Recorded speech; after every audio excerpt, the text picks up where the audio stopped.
Hello guys, welcome back to my channel. I'm Shams Fatima from Sri Venkateshwara College of Engineering, Bangalore. So today I'm gonna talk about the organizing window functions from the subject User Interface Design UID. So let's have a look what is window organization. Organize windows to support user tasks. Support the most common task in most efficient sequence of steps. Use primary windows to begin an interaction and provide a top-level context for dependent windows. Perform a major interaction. Use a secondary window to extend the interaction, obtain or display supplemental information related to the primary window. Using a dialog boxes for infrequently used or needed information. Nice to know the information. Moving ahead to the next topic, that is number of windows. For that, we need to minimize the number of windows needed to accomplish an objective. A person does not work with windows simply for the joy of working with the windows. Windows are a means of to an end, a method to accomplish something. Multiple windows on a display. As discussed elsewhere, in this text can be confusing, can increase the load on human visual system, or may be too small to effectively present what needs to be contained within them. So now let's have a look at the operations of the window. Guidelines for the Windows operation are still evolving because of the paucity of the published research data. Many of the guidelines are still more anecdotal and intuitive than scientific. Guidelines will continue to develop and change as our understanding of and experiences with the window interfaces continue to increase. Today, the following operation guideline seems to be appropriate. Now, let's have a look at the active window. A window should be made active with as few steps as possible. Visually differentiate the active window from other windows. While a system supports the display of multiple windows, the user generally works within a single window at a time. This window, called the active window, may be designated either by the system or by the user. Many systems make a window active when it is the object of another windowing operation. It is assumed that if the user wishes to change one aspect of the window structure, they also wish to change the contents. They should also be permitted to move and make any window active with as few steps as possible. This can be accomplished by simply allowing the user to move the selection cursor to the window's interior and then signal by pressing a key or button.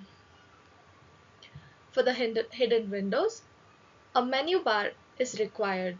To open the windows might be presented from which the selected one opens a new window. Now let's move ahead with the general guidelines. It is easy to design, to use, and learn windowing operation. Direct manipulation seems to be faster and more intuitive interaction style than indirect manipulation for many windowing operation.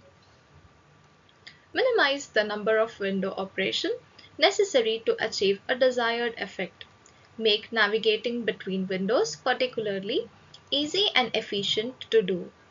Make the settings of the window particularly easy to remember. In overlapping system, provide powerful commands for arranging the window on the screen in user trailable configuration. So basically, why do we need the general guidelines to use the windows? Because it helps us to make it easy for the use, minimize the number of windows, easy navigation, setting up, user tailorable configuration.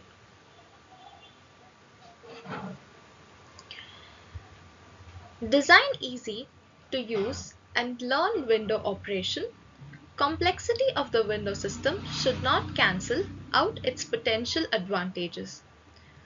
Operation must be carefully designed to achieve simplicity, as it has been suggested that the ideal is the window manipulation should occur implicitly as a result of the user's task action, not as a result of explicit conscious window management action.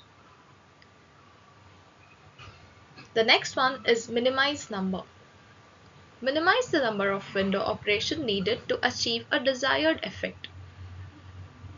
Establish the kind of window operation that people are likely to want, and minimize the number of operations that must be performed to attain these configuration. Easy navigation. Making navigation between the windows easy and efficient. A study found that navigation between the windows was the most frequent manipulation. Actively performed high-frequency operation should always be easy to do. Setting up. Make the process of setting up windows easy to remember. A study found that window arranged, opening, resizing, moving, and so on was less frequent activity. Low-frequency operation should always be easy to learn. User configuration. In overlapping system provide a powerful corresponding to arranging the windows in the user configuration. When an overlapping system is used, provide easy operation to achieve desired window configuration. Specific configuration should be capable of being created, named, and recalled.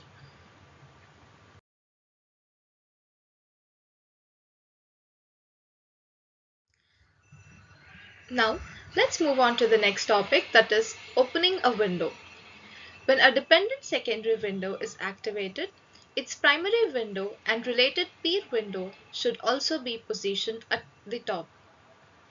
If more than one object is selected and opened, display each object in a separate window, designated the last window selected as the active window.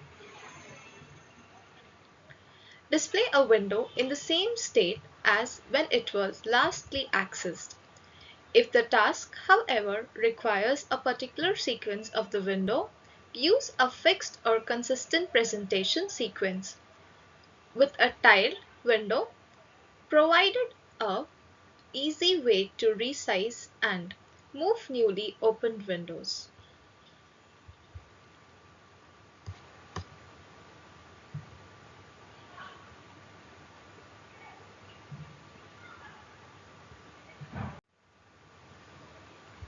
Have you ever thought, why do we need the organizing window functions?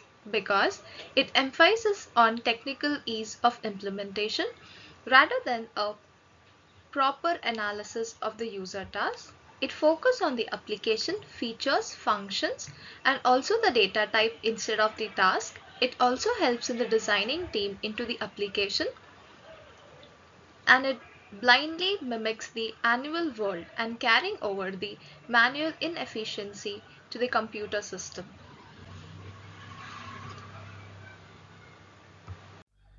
I hope you got some information from my video. If you liked my video, please give it a thumbs up. Please do like, share and subscribe. Thanks for watching my video. Have a good day. See you guys in the next video. Bye guys.